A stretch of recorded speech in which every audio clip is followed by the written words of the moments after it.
이란과 이스라엘 분쟁이 지금 격화되고 있는데요.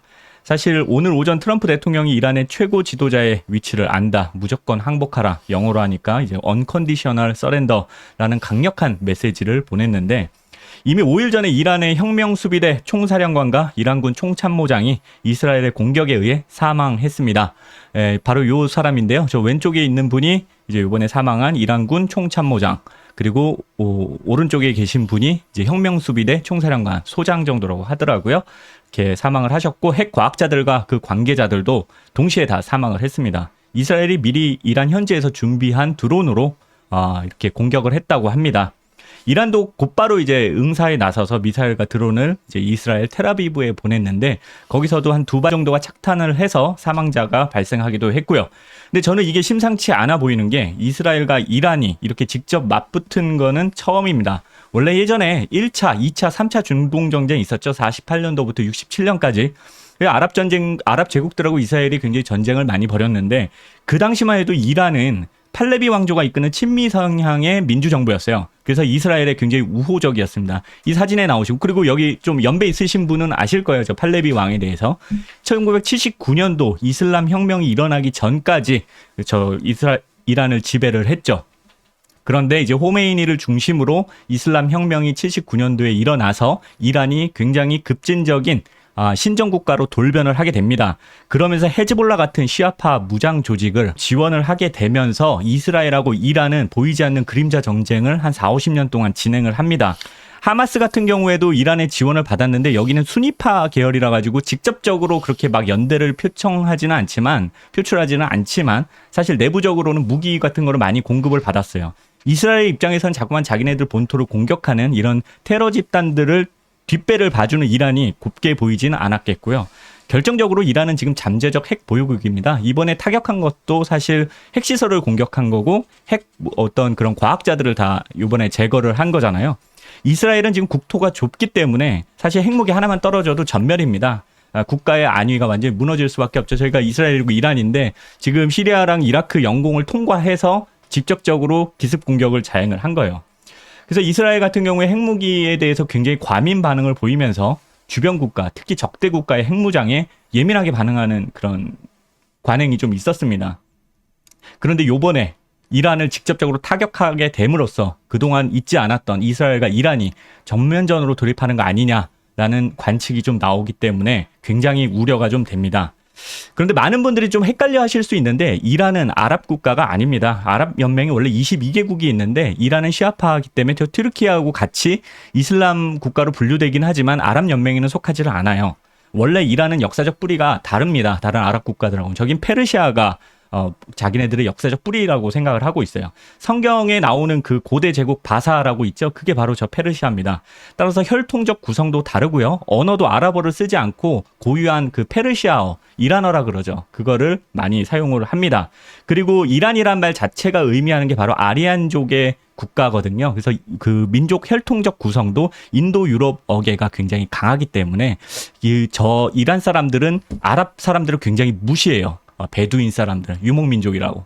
그렇기 때문에 그런 뿌리 깊은 자부심이 남아있고, 종교적으로 볼 때는 시아파죠. 시아파는 무함마드라고 불리는 그 이슬람의 사도죠. 그 사람의 사위인 알리 이븐 딸리브라고 하는 사람을 따르는 사람이란 의미입니다. 시아라는 것 자체가 따르는 자들이라는 의미를 가지고 있는데, 이슬람 같은 경우에 80%가 순니파고요. 그리고 20%가 시아파입니다. 근데 그 20%의 대부분이 이란과 이라크 북부에 집중돼 있어요.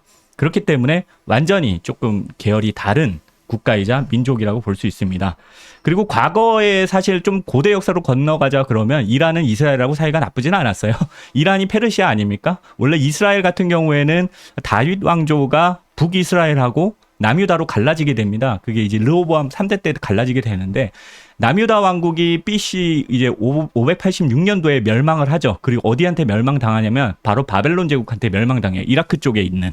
이라크는 본인들이 바벨로니아 제국의 후신이라고 강하게 믿고 있죠. 근데 바로 그 바벨론을 멸망시킨 게 페르시아입니다. 그리고 페르시아에는 아주 전설적인 그 위대한 군주가 있죠. 키루스 대제라고, 성경에는 고레스 왕이라고 나오는데, 그 고레스 왕 같은 경우에는 이사야서 45장 1절에 의하면 기름 부은 자 칭호를 받습니다. 이방인으로서는 최초이자 마지막이에요. 메시아라는 의미인데, 왜냐하면 페르시아의 키루스 대제가 이스라엘 그 포로들을 다 풀어주거든요. 그렇기 때문에 이스라엘은 굉장히 페르시아에 우호적인 감정을 갖고 있었고 사실 역사적으로 따지자면 이란과 이스라엘은 그렇게 사이가 나쁠 수 없는 나라인데 뭐 지금 그건 너무 오래된 역사죠. 이슬람 혁명 이후에는 굉장히 직간접적으로 이렇게 적대적인 관계를 형성하고 있습니다.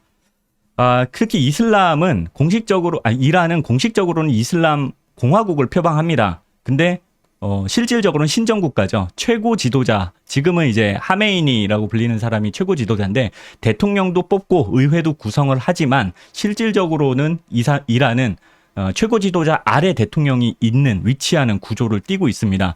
군대도 이상하게 혁명수비대와 국방군이 나뉘어요. 이거는 뭘로 이해하시면 편하냐? 옛날 독일 2차 대전 때 나치 친위대가 있었고 독일 국방군, 베어마크트라 불리는 이제 독일 국방군이 따로 있었잖아요.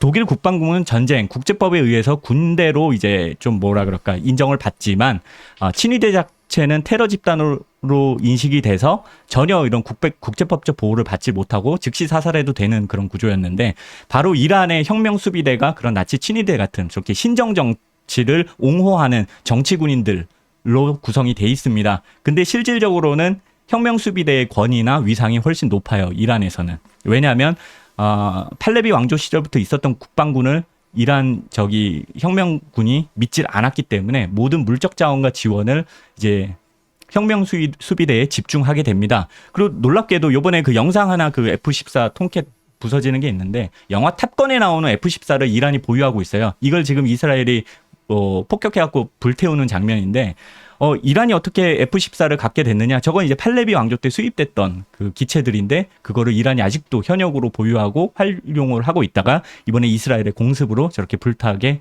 되었습니다. 한 14대 정도가 가용 가능하다고 하는데 이제 2대 정도가 날아갔으니까 이제 한 10대 정도 안 남은 것 같아요. 뭐 대충 이제 이란의 어떤 그런 역사적 흐름과 그리고 지금 분쟁의 그 연원을 따져봤는데 실질적으로 이란은 요번에 직접적으로 타격하게 된 이유는 이란 내 핵 재처리, 그러니까 농축을 허용하느냐 마느냐를 가지고 이란 핵 합의가 2015년도에 있었거든요. 근데 그거를 트럼프가 들어오면서 아예 이란은 핵 농축을 하지 마라. 뭐 발전 용도든 뭐든 이렇게 얘기를 하게 되고 협상 도중에 이스라엘이 이거 안 되겠다 싶어갖고 미리 선제적으로 타격을 합니다. 국제법적으로는 우리 현존하는 위협이 바로 존재할 때 긴박성과 어떤 그런 시급성이 인정이 되면 이거를 정당성을 인정해 주긴 하는데 과연 이란이 핵시설을 만들었다고 해서 그게 긴박성이 인정되느냐는 좀 지켜봐야 될 것 같아요. 이게 바로 이제 핵공격을 한다는 걸로 이해되긴 쉽지 않으니까. 하지만 미국과 영국 같은 경우에는 이스라엘을 지지하는 성명을 발표했고요. 근데 우리나라 외교부 논평이 조금 이상해서 사람들이 의아해했는데 이스라엘의 이란에 대한 공격 등으로라고 이렇게 표현이 있잖아요. 이 보도자료 같은 경우에는 이제 외교부 공식 대변인의 논평인데 우리나라는 이란도 그렇고 이스라엘도 그렇고 둘 다 우호적인 관계를 유지하고 있습니다. 근데 저 문구를 보면은 이스라엘 탓을 하고 있는 것으로 보여서 문제가 좀 됐습니다. 왜냐하면 중립적인 외교를 취하는 국가에서는 지금 중동 국가의 상황이 엄중해지고 있다. 이스라엘과 이란에서 국지적인 분쟁이 발생하고 있다. 누구의 책임도 탓도 이렇게 돌리지 않는 문구를 썼는데 우리나라 외교부는 떨렁 이제 이스라엘이 이란을 공격해서 문제가 발생했다라고 읽힐 수 있는 저 문구를 넣기 때문에 상당히 조금 예민하게 이스라엘 쪽에서 받아들이는 것 같습니다. 저런 문구는 굳이 안 넣어도 될 것 같은데. 제가 말씀을 잘 해주셨는데 그 자위권에 의한 전쟁만이 제2차 세계대전 이후에는 국제법적으로 합법적인 전쟁이 되거든요. 그러니까 우리 유엔 헌장을 한번 보면요, 유엔 헌장 제51조는 이렇게 되어 있어요. 이 헌장의 어떠한 규정도 유엔 회원국에 대하여 무력 공격이 발생한 경우 안전보장 이사회가 국제평화와 안전을 유지하기 위하여 필요한 조치를 취할 때까지 개별적 또는 집단적 자위의 고유한 권리를 침해하지 아니한다라고 되어 있는데 이 소리가 무슨 소리냐? 네. 자위권에 의한 전쟁만이 합법적인 전쟁이고 공격 전쟁은 유엔군을 통한 유엔 헌장 제7장을 통한 전쟁만이 합법적이라고 국제법적으로 선언한 게 2차 세계대전 이후에 국제법적인 그런 규정이에요. 예. 그래서 지금 이제 이 이스라엘의 공격에 대해서 좀 지지를 하는 입장에 있는 분들은 이스라엘의 공격을 자위권의 일환이라고 이렇게 설명을 하는 거죠. 그렇죠. 그렇다면 자위권의 일환으로 보게 된다면 자위권이라는 것은 먼저 공격을 당한 다음에 반격을 하는 겁니다. 그렇죠. 그러니까 반격이란 표현을 써야 되는 거예요. 네. 반격이란 표현을 써야 이스라엘의 입장에 맞는 것이고 이렇게 이스라엘의 이란에 대한 공격이라는 표현을 쓰면 이스라엘이 먼저 선제 타격을 했다라는 것이 되기 때문에 네. 이렇게 되게 되면 이스라엘의 공격은 자위권에 의한 공격이 아니라 국제법적으로는 불법적인 공격을 의미하는 것으로 해석될 수가 있으니까 이제 외교부에서 내는 이러한 단어 하나도 사실은 법학적인 단어와 굉장히 비슷하기 때문에 그 단어 하나하나를 좀 신경을 써야 됩니다. 맞습니다. 근데 이러한 표현들에 있어서 서방 선진 국가들이랑은 조금 다른 의미로 이 단어를 썼기 때문에 이것이 이제 이스라엘이나 또는 이제 서방 선진국들의 입장에서도 마침 또 우리가 정부가 바뀌었거든요. 그러다 보니까 이재명 정부는 그 서방 선진국가 보조를 맞추기보다는 이란은 이제 배후에 러시아나 이렇게 좀 이쪽에 있다 보니까 거기에 이렇게 지금 맞춰가지고 이스라엘이 공격한 것으로 이야기하는 게 아니냐라는 이러한 우려들이 있죠. 이렇게 생기게 되는 건 거죠. 다만 이제 이스라엘의 공격이 과연 자위권에 해당될 수 있는가, 그러니까 국제법적으로 합법적인 자위권에 해당될 수 있는가는 앞으로 큰 논쟁거리가 될 겁니다. 왜 그러냐면 이 자위권을 행사하기 위한 몇 가지 조건이 있어요. 그걸 이제 캐나다에서는 이걸 이제 웹스터 공식이라고 해가지고 이 조건을 일종의 공식으로 만들었는데 이렇게 이야기를 합니다.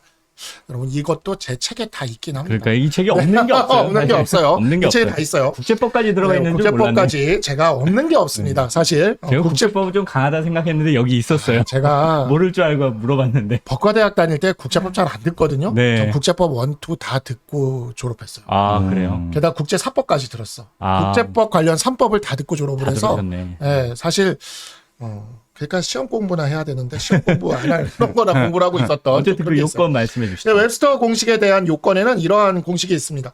급박하고도 인스턴트, 중대한 자유의 필요성이 목전에 있고 오버웰밍, 다른 수단을 선택할 여유가 없거나 leaving no choice of means, 숙고를 해볼 시간이 없을 때 no moment for consideration, 이 네 가지 조건을 갖고 있어요. 그래서 이 네 가지 조건에 해당될 수준의 어떤 이란이 이스라엘을 공격했는가 이에 대해서는 해석의 여지가 있는 거죠. 자, 이거를 두 가지 점에서 이스라엘의 입장에선 주장할 수가 있는데, 하나가 이란이 사실상 지원했던 헤즈볼라가 사실상 그 개입이 됐던 팔레스타인에 의한 그때 그 테러 기억나시죠? 네. 예, 그 사건의 연장선상에서 본다면 이것을 그의 연장선상에서 자위권을 행사하는 걸로 볼 여지가 있고, 자국민을 납치했으니까. 자국민을 납치한 것에 대한. 그거 하마스 아니었나요?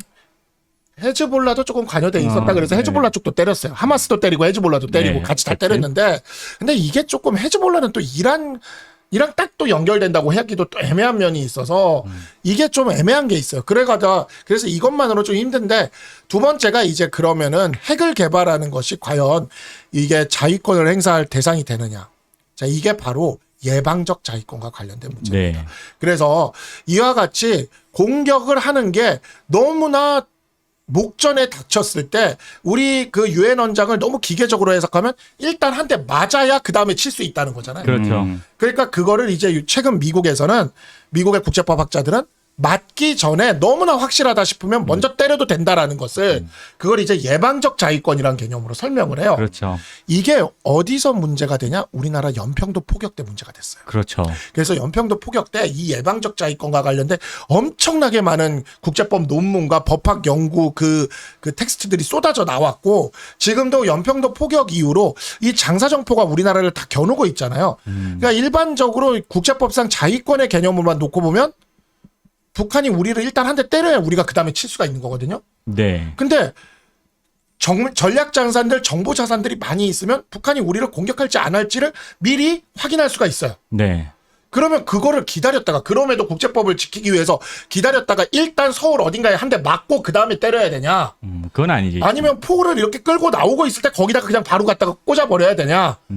라고 했을 때 예방적 자위권은 미리 꽂을 수 있다라는 이야기를 하는 게 바로 그 예방적 자위권 개념인 예. 거예요. 그래서 이러한 부분들이 지금 현재 이 이스라엘의 이란에 대한 폭격과 이러한 것에서 앞으로 이 국제법적으로 굉장히 많은 연구 논문과 이런 해석들이 나올 겁니다. 네. 그리고 굉장히 많은 논쟁이 나올 거예요. 근데 이거를 섣불리 이스라엘의 이란에 대한 공격, 어택이란 단어로 그냥 딱 딱 이렇게 해버린 거는 네. 사실 좀 너무 경솔했다. 그러니까요. 외교부가 저런 실수를 하면 안 되는데 사실 대변인 차원의 논평이라 하더라도 외교부 대변인은 굉장히 또 권위가 크거든요. 국제사회에 다 공유되는 거고 지금 즉각 이스라엘에 대해서도 좀 뭔가 반응이 좋지 않은 것 같은데 저런 문구 하나하나 좀 신경을 썼으면 좋겠습니다. 네, 그리고 그 중동 리스크가 고조가 되면 아무래도 유가 상승 등의 경제 불안이 야기될 수 있고 패권 국가에 의한 힘의 공백이 생기기 때문에 지정학적인 불안이 굉장히 동시다발적으로 진행될 수 있습니다. 당장 또 북한은 6천 명의 벌목공을 러시아로 보낸다고 했죠. 이게 쓸데없이 북한 같은 이제 불량 국가에서 미국의 시선이 다른 데 쏠린데 쓸데없이 이제 도발을 할 수도 있고요. 김준호 대변인님은 이번 사태 우리나라에 미칠 영향 이런 거 어떻게 생각하세요? 사실 국제유가 같은 경우에는 이제 지금 중동에서 전투가 일어나고 있기 때문에 첫날엔 7%가 올랐고 제가 지금 방금 확인하니까 오늘은 뭐 4%, 4.4% 이제 오르고 있다라고 합니다. 그렇기 때문에 이제 국제유가 관련돼서는 아무래도 지금 문제가 될 것 같은데 생각보다 증시가 많이 출렁이지가 않았어요. 그렇죠. 그러니까 한국 증시 같은 경우에는 첫날에 2%, 3% 빠지긴 했는데 생각보다는 크게 빠지지 않았습니다. 그 이유인즉슨 사실 전 세계가 대한민국을 바라보는 시선이랑 조금 비슷한 것 같아요. 그러니까 우리는 남한, 북한이 나눠져 있는 게 태어날 때부터 그랬지 않습니까? 네. 그래서 이제 북한이 무슨 뭐 화성 몇 호 이런 거 미사일 발사할 때 쟤네들은 또 이상한 짓을 하는구나, 또 탄도미사일 실험을 하는구나 하지만 사실 외국에서 봤을 때는 대한민국 전화라 또 전쟁 나는 거 아닌가 이런 생각을 하지 않습니까? 불안하죠. 네. 그러니까 중동도 약간 비슷한 것 같아요. 저희가 이제 중동에서 저런 교전이 일어나고 하면은 전쟁 나는 거 아니야 하지만 사실 중동에서 저런 식의 무력적으로 문제가 되는 거는 역사적으로 시간이 좀 되지 않겠습니까? 네. 지금 보면은 이스라엘 같은 경우에는 아까 박상수 변호사님께서 설명해 주셨다시피 지금 원자력 관련돼 가지고 핵무기 개발하는 거에 대해서 이제 그 노이로제 반응을 하지 않습니까? 네. 작가님이 또 그 이스라엘 같은 경우에는 그 핵무기가 떨어졌을 때 나라 크기가 너무 작다 보니까 이제 한 방에 이스라엘 나라 자체가 없어지는데 이란은 이거를 계속 개발하려고 시도를 하고 있었고 그래서 이번 공격 같은 경우에도 0.4격처럼 해가지고 그 혁명수비대 그리고 이제 참모총장 그리고 그 핵 그 관련 그 과학자들을 정밀 타격하고 그 시설들을 지금 폭격해서 한 시설에는 지금 핵 시설 물질들이 지금 유출된 위험성이 있다라고도 지금 얘기가 나오고 있어요. 그렇죠. 그러니까 쉽게 말해서 이란이 미국과 그 핵 협상을 하려고 하는 게 우리는 고농축 우라늄을 지금 사용하려고 하는 게 아니라 저농축을 하려고 하는 거다. 그러니까 미국이 오바마 때는 3% 정도까지는 해도 된다. 왜냐하면 원자력 발전이 있는 거기 때문에. 그렇죠. 근데 이스라엘 입장에서는 그것도 싫은 거예요. 그러니까 너네가 무슨 짓을 할지 우리가 어떻게 믿냐. 너네가 지금 여태까지 역사적으로 해온 행동들이 있는데 그렇기 때문에 너네 핵시설들은 무조건 없어져야 돼라고 이제 공격을 하고 있지 않습니까? 근데 네. 대체적인 평가가 이래요. 그러니까 이 교전이 더 국제적으로 크게 번지지 않을 것 같다. 왜냐하면은 지금 이란 입장에서 더 이상의 공격이 있지 않은 이상은 우리도 공격하지 않겠다라고 말하는 거는 만약에 우리가 이란 국민이라고 봤을 때는 엄청나게 굴욕적인 거지 않습니까? 그렇죠. 먼저 공격을 당했고 저 사람들은 우리는 이제 반박, 보복의 목적으로 공격을 했는데 생각보다 그게 효과적이지도 않았어요. 그러니까 지금 이란 입장에서 미사일 같은 경우에도 지금 숫자가 기하급수적으로 너무 많이 발사하다 보니까 많이 줄었다는 거지 않습니까? 맞습니다. 이스라엘 같은 경우에도 그 미사일 발사대나 미사일을 만들 수 있는 시설을 지금 중점적으로 타격하고 있거든요. 왜냐하면 반격이 들어오선 안 되기 때문에. 지금 그런 식으로 하고 있고 거기에 트럼프를 포함한 서방 몇몇 국가들은 이스라엘 편을 들고 있어요. 근데 이란 입장에서는 사실 본인들을 도와줄 우방국이 특별히 없거든요. 지금 없죠. 네. 지금 헤즈볼라나 뭐 탈레반 말씀 많이 하셨는데 하마스까지 거의 붕괴 직전인 상황이기 때문에 후방에서 이스라엘을 공격해줄 그 정부나 뭐 테러 집단이라고 하는 경우도 있으니까요. 그러니까 그런 세력들이 지금 너무 와해가 돼 있어요. 시리아 정부도 지금 거의 무너진 상태고. 그렇기 때문에 상황 자체는 이스라엘에게 유리하게 돌아가고 있기 때문에 이란 입장에서는 최대한 자존심을 굽히지 않는 상태에서 너네가 더 이상 공격하지 않으면 우리도 공격하지 않을게. 그리고 미국이 이스라엘을 도와서 공격을 하지 말아달라 이제 이 얘기를 하고 있지 않습니까? 네. 그러면서 그 다음 조건이 우리가 이제 미국과 이제 오만에서 핵 협상을 다시 하겠다 그러면은 너네가 공격을 안 하면은 이제 이런 식으로 해서 거의 반백기를 들었어요. 그러니까 네. 트럼프 대통령 같은 경우에도 조건 걸지 말고 항복해라 이제 이런 식으로 나오는 건데 사실 미국 지도자가 저렇게까지 말씀하는 건 좀 그런 것 같습니다. 네. 그리고 이제 외교부에서 저희 나라 외교부에서 지금 성명을 발표했지 않습니까? 논평이요? 그러니까 저는 이게 참 그 얼빠진 짓이라고 생각해요. 그러니까 이런 거 하면 사실 안 되거든요. 외교 용어라고 하는 것은 이게 예스인지 논지를 표현하지 않는 게 외교 용어의 그 상례지 않습니까? 관례고. 네. 근데 지금 저런 식으로 이스라엘을 규탄하는 형식의 논평을 낸다는 것 자체가 국제 정치를 전혀 모르는 것 같아요. 이재명 정부가. 우리나라에 중동 전문가가 없대요. 그러니까 모르면은 이런 얘기가 있잖아요. 모르면 가만히 있으면 중간은 갈 수 있다고. 그럼 저기 이스라엘에 대한 공격 등으로 이제 이런 거 빼고 중동 지역의 긴장이 급격히 고조되고 있는데 심각한 우려를 표명한다. 이 정도만 해도 돼요. 아주 정확하죠. 그러니까 저 주어를 빼버려야 되거든요. 그러니까 저 우려를 표명한다. 그래, 우리가 지금 그 전 세계 석유가 왔다 갔다 하고 석유 생산량이 거의 뭐 80%, 70% 이렇게 차지하고 있는 곳에서 지금 저렇게 되면 우리나라 같은 경우에는 석유를 생산하지 않기 때문에 수입에 의존해야 되지 않습니까? 그러면은 저 수준으로 마무리를 지어야 되는데 굳이 이스라엘이 약간 나쁜 행동을 하는 것처럼 말하는 것 자체가 지금 우리가 지금 서방 국가가 우리나라를 바라보고 있는 시선이 의심스럽지 않습니까? 우리 PD님이 아까 띄워주셨는데 기사를 중국이 이란 공습한 이스라엘 강력히 규탄한다는 걸 그거를 굳이 한결에 답게 썼어요 지금. 네. 파국 초래 위험한 설령. 그러니까 중국 외교부가 내는 저 말을 굳이 대한민국 언론에서 왜 받아쓰냐는 말이죠. 그러니까 우리가 지금 나토에 참석하냐 안 하냐 결국 가는 걸로 마무리가 된 것 같은데 나토 회의에 참석을 할지 말지를 고민한다는 그 뉘앙스를 풍긴 것 자체가 제가 봤을 때는 이재명 정부는 이제 생각이 없는 정부라고 생각하거든요. 걱정입니다. 그러니까 네. 나토 회원국이 대한민국은 아니에요, 사실. 네. 나토는 우리나라가 들어갈 수 있는 게 아니지만 북대서양 조약기구죠. 맞습니다. 그러니까 미국의 동맹 국가로서 나토에 가입되지 않은 국가들이 그리고 꽤 있어요. 일본, 호주, 뉴질랜드 이런 국가들은 나토 회원국은 아니지만 미국과 동맹국이기 때문에 나토 회의에 당연히 참석을 합니다. 윤석열 정부 때도 윤석열 대통령은 나토 회의에는 무조건 참석을 했어요. 근데 지금 이재명 정부가 들어와가지고 정권이 바뀌었다고 왔다 갔다 하면은 서방 국가에서 대한민국을 따돌릴 수 있단 말입니다. 그러니까 안미 경중이라고 해가지고 안보는 미국, 경제는 중국이라고 하는 나라가 아까 앞서 열거해드린 나라가 다 대한민국이랑 입장이 같아요. 그러면은 우리가 다시 생각해 봤을 때 안보는 미국, 그래, 오케이. 경제는 중국이다. 그 경제랑 교역이 많으니까. 근데 경제를 중국에 너무 의존하면 안 된다라고 하는 거를 십수년째 말하고 있거든요. 그러면 다른 대안이 있어야 돼요. 근데 안보가 미국이 아니면은 다른 대안이 있습니까? 뭐 러시아랑 안보를 얘기할 건가요? 중국과 할 건가요? 그럼 북한이랑 내통하는 거나 다름없지 않습니까? 네. 그럼 안보는 미국 말고는 다른 선택지가 없어요. 다만 경제는 채널을 다각화하는 방법이 있지 않습니까? 인도도 있고 미국도 있고 동남아도 있고. 근데 지금 이재명 대통령 같은 경우에는 지금 아무 생각이 없는 지금 처신을 하고 있는 거거든요. 그러니까 한국 외교부나 이재명 정부가 실력이 없다. 그리고 외교, 국방 이쪽에는 아무런 전문가가 없고 생각이 없다라는 걸 지금 이 상황 속에서 중동의 이스라엘과 이란 상황 속에서 명백하게 보여주는 거죠. 그러니까 정신을 똑바로 차려야 됩니다. 이렇게 되면은 네. 대한민국은 전 세계에서 홀딱 벗겨져 가지고 위에는 북한, 그다음 그 좁은 서해 바다 건너에는 중국 이런 데들이 다 들여다보고 있는 거거든요. 언제든지 잡아먹힐 수 있습니다. 그러니까 그거에 대해서 좀 명확하게 현실 직시를 했으면 좋겠습니다. 세계 정치에 지금 착한 사람 나쁜 사람이 어디 있습니까? 국익이 제일 먼저고 세계 정치만큼 잔인한 게 어디 있겠습니까? 그러니까 정신들 좀 차려야 합니다. 알겠습니다.